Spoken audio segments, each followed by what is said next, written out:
ជំរាបសួរថ្ងៃនេះខ្ញុំនឹងនាំលោកអ្នកមកស្គាល់ពីDolly Art Brand នៅពេលដែលលើកដល់ប្រទេសអ៊ីតាលីភ្លាមគេប្រកាសជានឹកឃើញដល់សិល្បៈនិងវប្បធម៌ដ៏រុងរឿងរបស់ប្រទេសនេះជាក់ជាពុំខានហើយតើហេតុអ្វីបានជាអតិថិជនភាគច្រើនពេញចិត្តផលិតផលគ្រឿងសង្ហារឹមរបស់ប្រទេសអ៊ីតាលីខ្លាំងម្ល៉េះដូច្នេះថ្ងៃនេះខ្ញុំនឹងនាំលោកអ្នកមកស្គាល់ពី brand គ្រឿងសង្ហារឹមដ៏ប្រណិតមួយមានឈ្មោះថា Dolly Art ដែលមានដើមកំណើតមកពីប្រទេសអ៊ីតាលីផ្ទាល់តែម្ដងចំណុចចម្បងដែលខ្ញុំចង់បង្ហាញលោកអ្នកនៅថ្ងៃនេះគឺ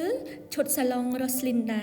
ជាឈុតដែលពេញនិយមជាងគេដោយសារតែរូបរាងដ៏ស្រស់ស្អាតនិងពណ៌ដ៏ទន់ភ្លន់រាល់គ្រប់ផលិតផលគ្រឿងសង្ហារឹមរបស់ Dolly Art ទាំងអស់គឺត្រូវបានធ្វើដោយដៃជនជាតិអ៊ីតាលីផ្ទាល់ទាំងការលាបទាំងការឆ្លាក់និងការគូសគឺពោរពេញទៅដោយភាពច្នៃប្រឌិតនិងការប្រុងប្រយ័ត្នខ្ពស់ចំពោះឈើដែលយកមកធ្វើគ្រឿងសង្ហារឹមវិញជាឈើម៉ាហូហ្គានីជាប្រភេទឈើដុំដែលដាំដុះក្នុងទ្វីបអាហ្វ្រិកហើយអាយុកាលនៃការដាំចំណាយរយៈពេល25ទៅ30ឆ្នាំទើបគេយកមកផលិតជាគ្រឿងសង្ហារឹមដ៏ប្រណិតនេះសម្រាប់ព័ត៌មានបន្ថែមលោកអ្នកអាចអញ្ជើញមក Link Imperial Luxury ដោយផ្ទាល់